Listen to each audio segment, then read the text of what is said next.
Part 1. The Billion-Dollar Lemon.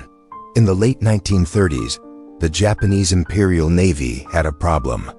They were the masters of the carrier strike, but they were blind in the deep ocean. They needed a strategic hammer, a 4-engine heavy bomber that could fly from land bases, cross the Pacific, and turn an enemy fleet into scrap metal. The problem was, Japan didn't know how to build big.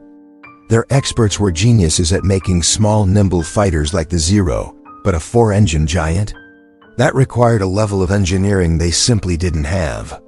So they went shopping. And they went shopping in the one place they eventually planned to destroy, the United States of America. They found exactly what they were looking for at the Douglas Aircraft Company. It was called the D-4E. It was the largest, most advanced airliner ever built in America. It had a triple-tail tricycle landing gear and enough luxury for 40 passengers. But there was a catch. The American Airlines, United, Eastern, and American Airlines had already looked at it and said, no thanks. It was too heavy, too complex, and a nightmare to maintain. It was a lemon.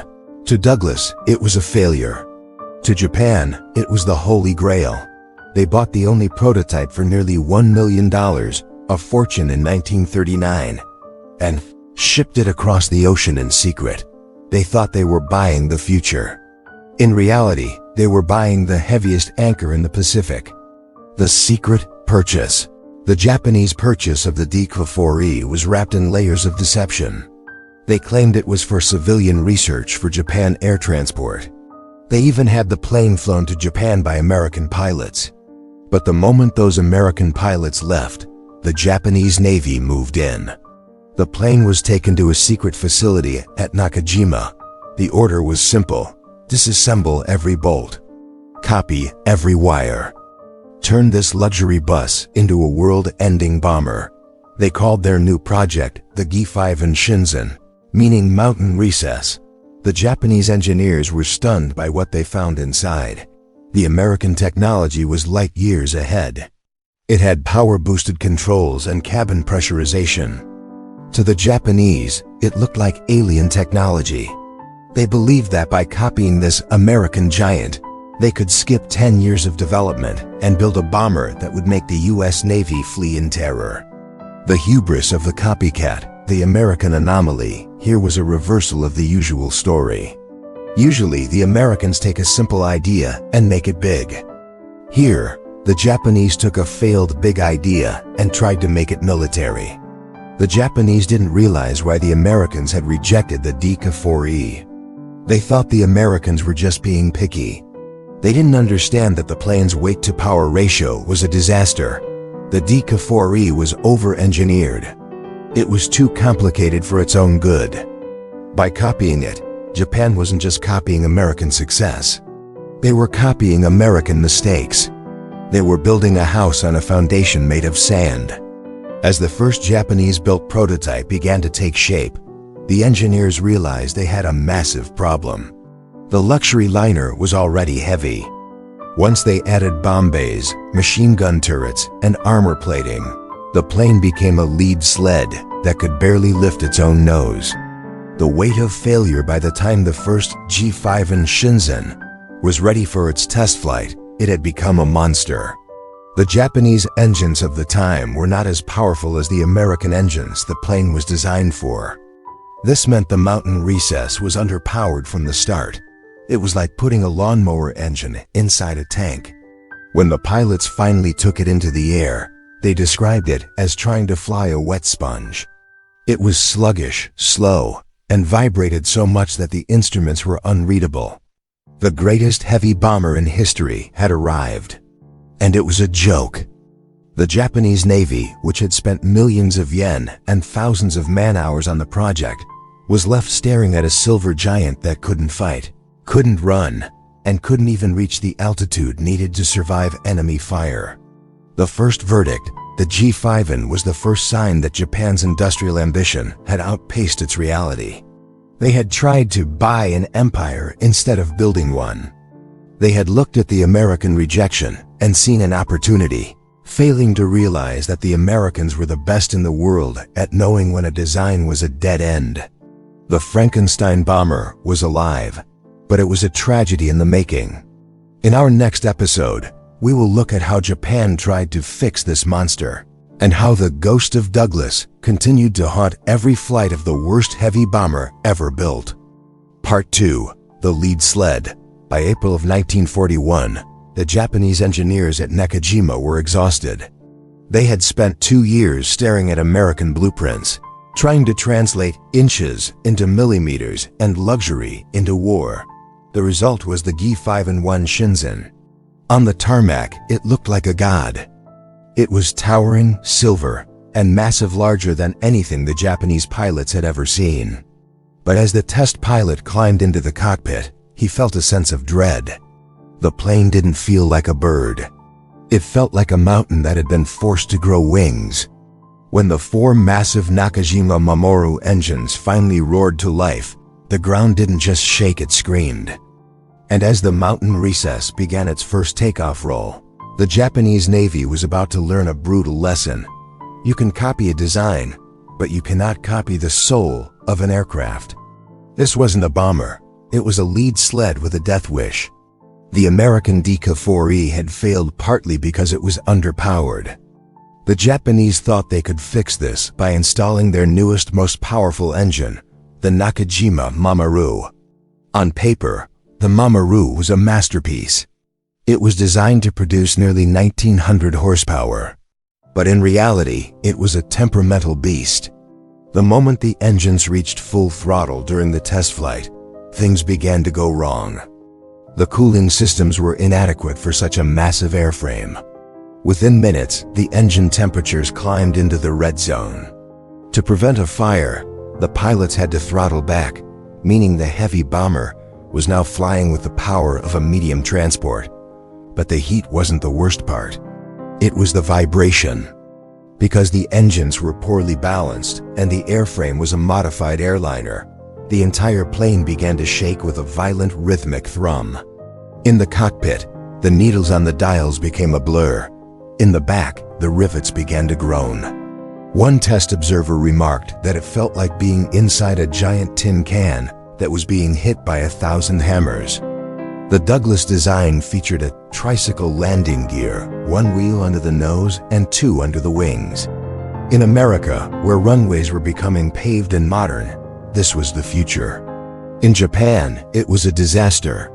Most Japanese airfields in 1941 were made of packed dirt, gravel, or grass. The G5N was so heavy that the nose wheel acted like a plow. On its very first landing, the nose gear sank into the soft ground, nearly flipping the entire multi-million-dollar aircraft onto its back. The engineers realized they had built a plane that was too sophisticated for its own environment. It was like wearing silk shoes to a mud fight. To make the Shinzan work, Japan would have to rebuild its entire infrastructure, an impossible task for a nation preparing for a total war. When the plane finally reached its cruising altitude, the test pilots discovered the true American anomaly in reverse. The DC-4E was designed to be stable and comfortable for passengers. When the Japanese added heavy gun turrets, thousands of gallons of fuel, and tons of bombs, that stability turned into sluggishness. The pilot reported that the controls felt mushy, like they were connected to the wings with rubber bands. To make a simple turn, the pilot had to put his entire weight into the control column. It took several miles just to change direction by a few degrees. In a combat situation, where a bomber needs to take evasive action against enemy fighters, the G5N would be a sitting duck. It couldn't climb fast enough to reach the safe high-altitude zones, and it couldn't turn fast enough to defend itself. The Japanese Navy officers watching from the ground didn't need to see the flight reports.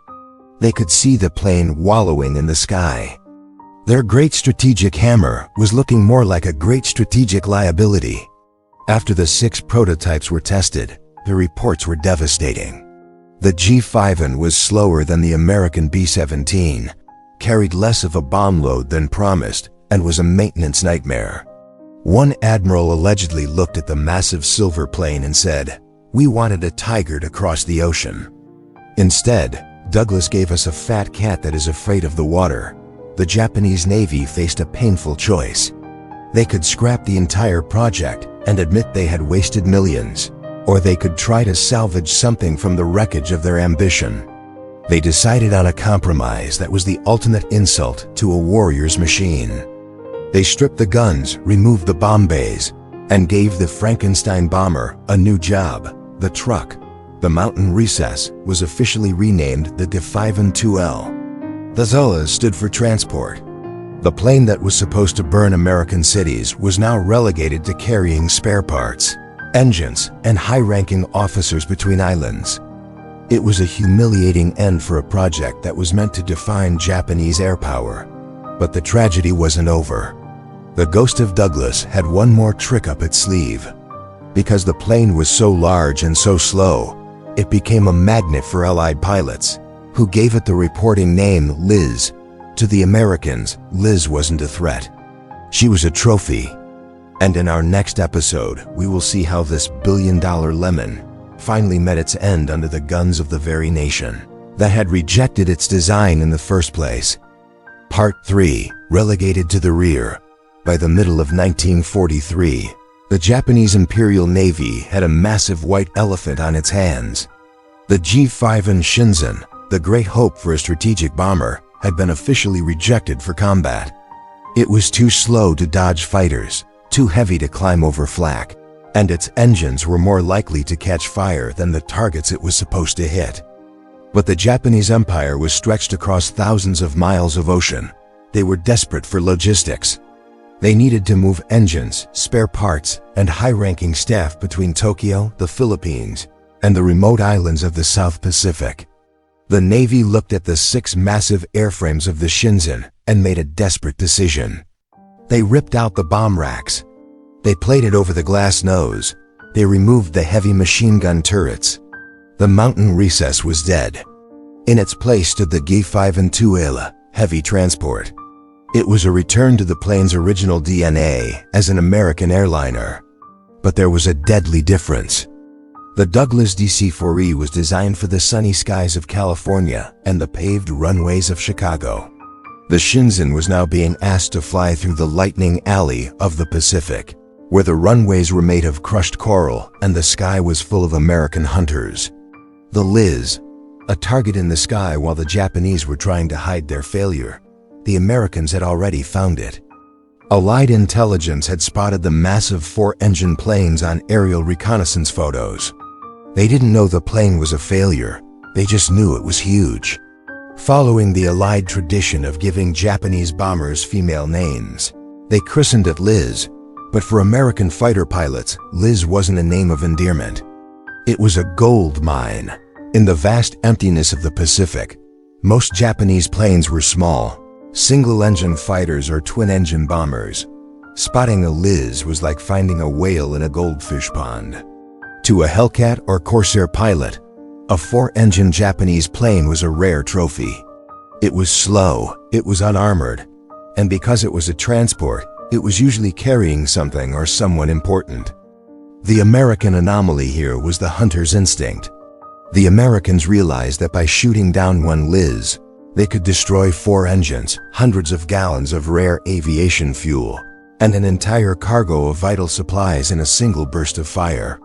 The G5N had gone from a strategic hammer to a logistical liability. The logistics of despair operating, the Liz as a transport created a new kind of nightmare for the Japanese ground crews. Because the plane was based on a sophisticated American design, it required specialized high-octane fuel and specific lubricants that were becoming increasingly rare as the American submarine blockade tightened its grip on Japan. Every time a Liz took off, it consumed enough fuel to power 20 Zero fighters for a week. Japanese commanders had to ask themselves a brutal question. Is moving this one admiral worth the fuel of an entire fighter squadron? Furthermore, the tricycle landing gear, that American innovation, continued to haunt them. The remote island bases didn't have the heavy-duty jacks or the paved hangars needed to maintain such a massive nose-wheel assembly. If a Liz blew a tire on a remote island, it stayed there. It became a static target for American B-24s, a silver ghost slowly being picked apart by rust and shrapnel. The flight of the High Command, one of the most dangerous jobs for the Liz, was the staff transport mission. Because the plane was spacious, thanks to its airliner routes, it was often used to ferry high-ranking admirals and generals. But for the officers inside, the luxury of the DC-4E Heritage was a gilded cage. They sat in comfortable seats, surrounded by the hum of 4 engines, but they knew they were flying in a death trap, without armor plating or self-sealing fuel tanks, which had been removed to save weight for cargo. A single incendiary bullet from an American fighter could turn the Liz into a flying torch. By 1944, the Japanese High Command began to fear their own great bomber. They realized that by trying to copy American size, they had created a target that the Americans could see from 50 miles away. The mountain recess wasn't hiding anyone. It was a neon sign in the clouds that said, "Shoot here." The final humiliation, ultimate irony of the Liz was that it was never once used for the purpose the Japanese Navy had truly dreamed of, hitting the American mainland. The plane that was supposed to bring the war to the doorsteps of San Francisco ended its life hauling bags of rice and crates of ammunition to starving garrisons that were already being bypassed by the American island-hopping campaign. The Japanese had spent millions to build a strategic weapon, and all they had achieved was a very expensive, very slow, and very vulnerable delivery truck. As the American forces closed in on the Japanese home islands, the few remaining Liz transports were moved to secret hangars, hidden under camouflage netting and branches. The Grand Mountain had become a hiding mouse. The verdict of the rear, the W5 2L, proved that you cannot win a war with cargo if you cannot defend the carrier. The Japanese had focused so much on the object, the big plane, that they forgot the environment. They didn't have the air superiority to protect it, the fuel to run it, or the runways to land it. In our final episode, we will witness the end of the Liz, the final encounters between American fighters and this Japanese-American hybrid, and the ultimate fate of the Frankenstein bomber, as it was turned into scrap metal by the very nation that gave it life. The Silver Dream was about to hit the ground. Part 4. The Final Scrap. By the spring of 1945, the Japanese Empire was no longer a conqueror. It was a wounded animal, backed into its home islands, watching the horizon turn black with thousands of American planes. In this desperate landscape, the G5N Shinzan, the plane that was supposed to be a world beater, had become a ghost. Only a handful of the original 6 prototypes remained. They were no longer flying grand missions across the Pacific. They were hidden in hangars, covered in camouflage netting and dirt, waiting for a war that had already passed them by. But the American anomaly was relentless. The U.S. Navy and Army Air Forces weren't just looking for active threats. They were looking to erase the Japanese aviation industry from history. And for an American fighter pilot, finding a Liz on the ground or in the air was like finding a dinosaur. It was a relic of an era of Japanese ambition that had been utterly crushed by the reality of American production. The Frankenstein bomber was about to meet its creators one last time. And this time, they weren't bringing blueprints, they were bringing fire. The hunter as prize, meeting Liz in the air on the rare occasions when a Liz was caught in the air during the final year of the war, the result was a slaughter. American P-38 Lightning pilots reported seeing the massive 4-engine planes lumbering through the clouds at low altitudes, desperately trying to move supplies between islands. To the Americans, the Liz looked like a dream come true. It was huge, it was slow, and because the Japanese had stripped the armor to save weight for cargo, it was incredibly fragile.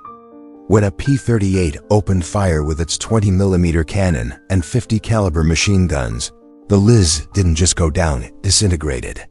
Because the plane was essentially a hollowed-out airliner filled with wooden crates or fuel drums, a single burst of incendiary rounds would turn the entire fuselage into a massive blowtorch. There was no fighting back. The mountain recess had no defensive teeth left.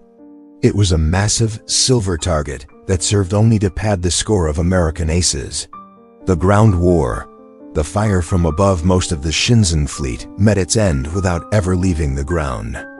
During the massive B-29 firebombing raids and the carrier strikes of Task Force 58, Japanese airfields were systematically leveled.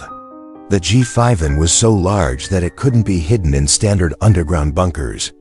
At the Sagami and Kanagawa airfields, the remaining LIS transports were caught in the open. American Hellcats and Corsairs swept in, dropping napalm and firing rockets.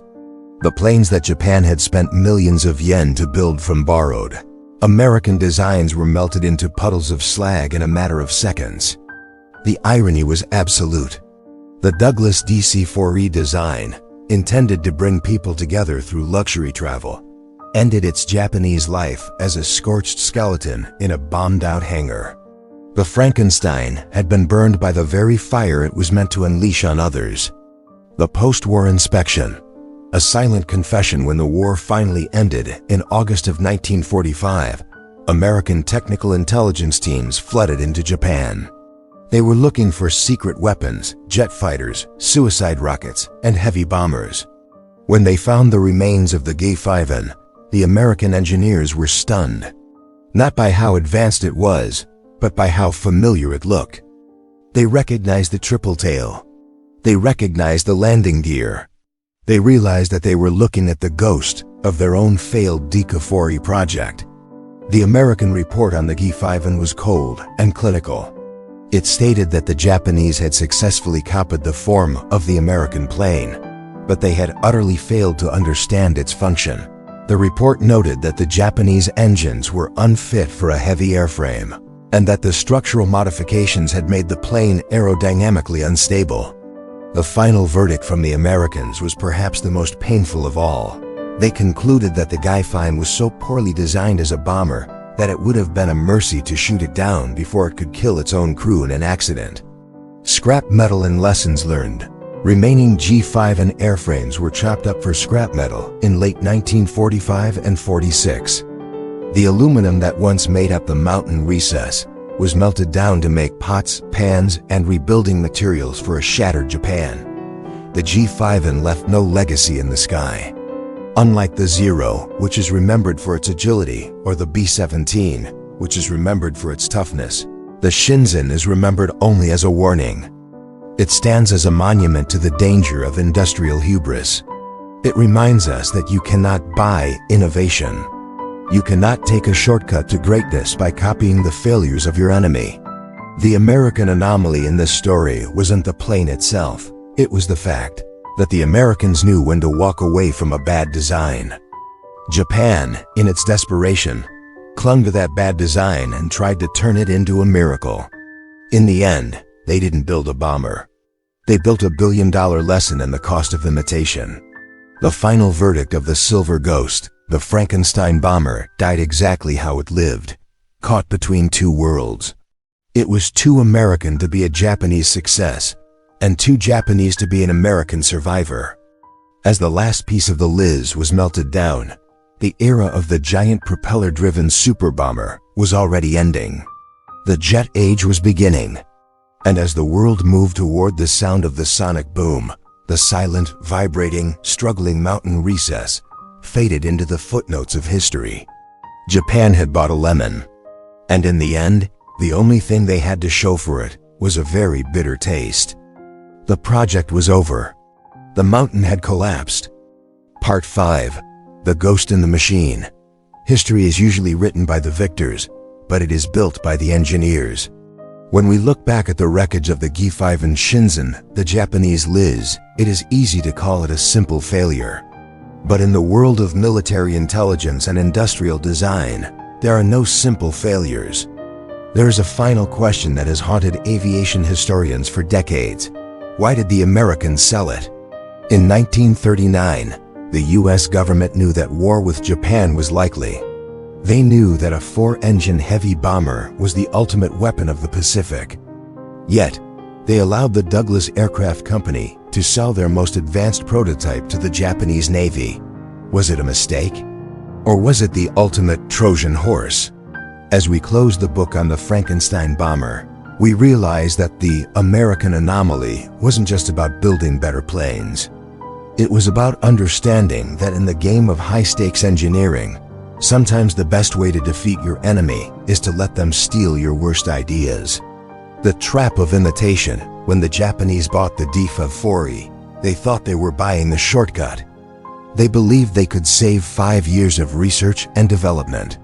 But here is the secret the Americans knew. You cannot steal context. The WW2 failed in America because the American economy was moving too fast.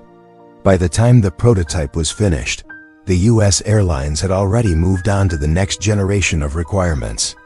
The Americans had the luxury of failing fast. They could spend $1 million on a lemon, realize it was a lemon, and throw it in the trash. Japan did not have that luxury. Their industrial base was smaller, their resources were limited, and their pride was immense. By giving Japan the WW2, the Americans essentially forced the Japanese to spend 3 years of their best engineering talent on a dead-end design.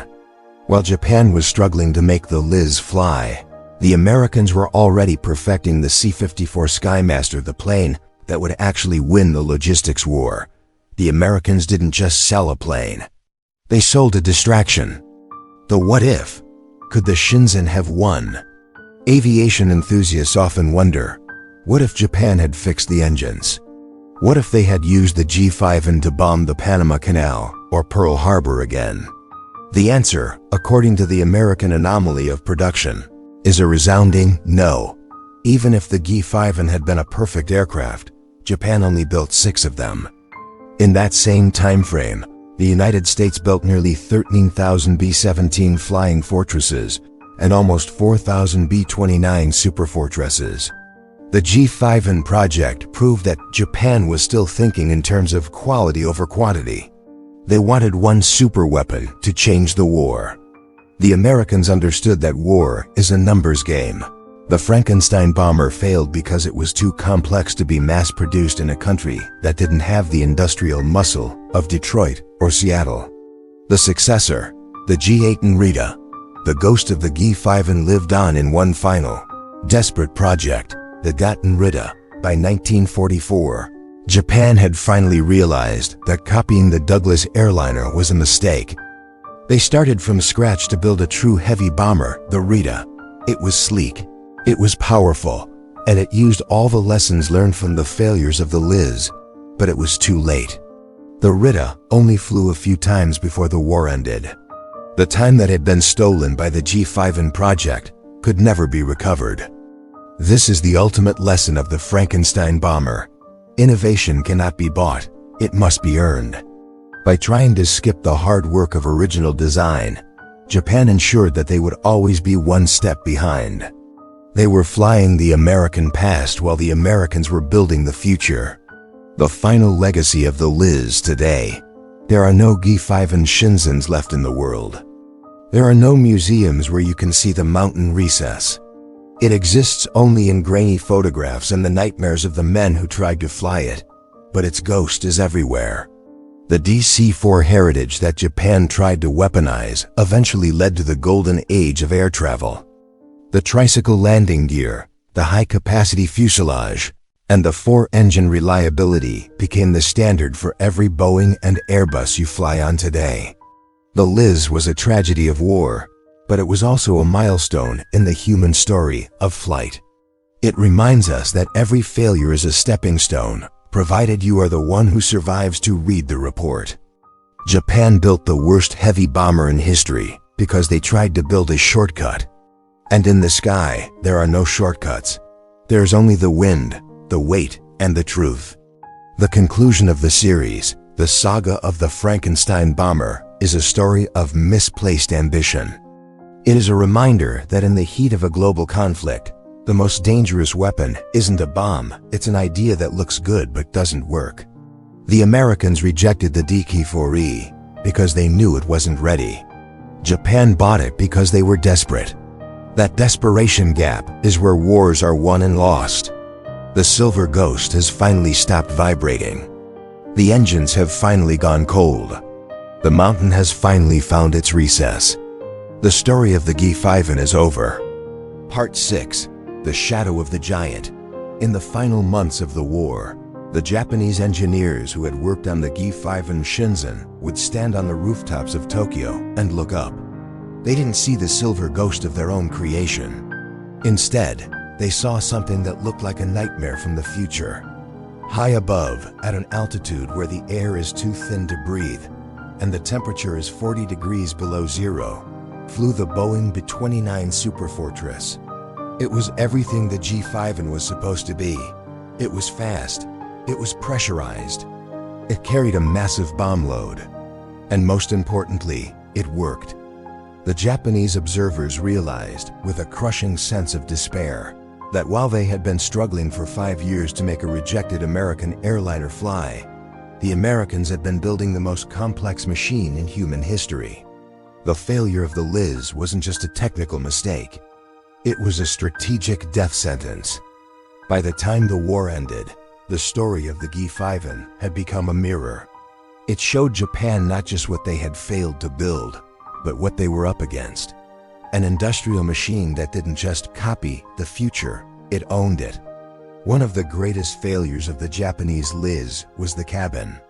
The original Douglas design had plans for pressurization, but the Japanese engineers, lacking the specialized seals and heavy-duty compressors, had to abandon it. This meant the G5N could never truly fly in the high-altitude sanctuary. It was forced to stay low, where the air was thick and the American fighters were waiting. The B-29, however, was a high-altitude fortress. The American crews sat in heated, pressurized cabins, wearing light flight suits while they looked down at a world that couldn't touch them. The American anomaly here was the industrial ecosystem.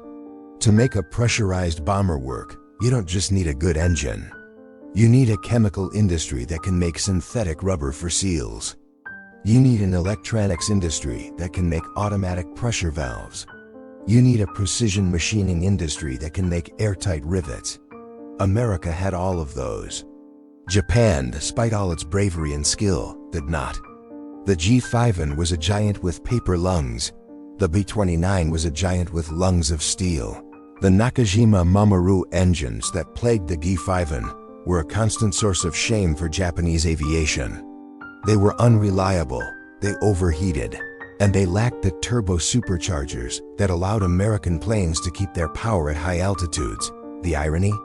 The turbo supercharger technology was something the Americans had been perfecting since the 1920s.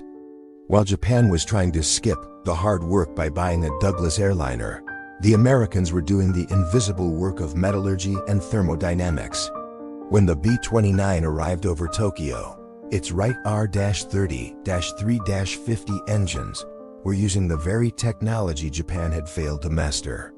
The Japanese engineers realized that they hadn't just bought a lemon.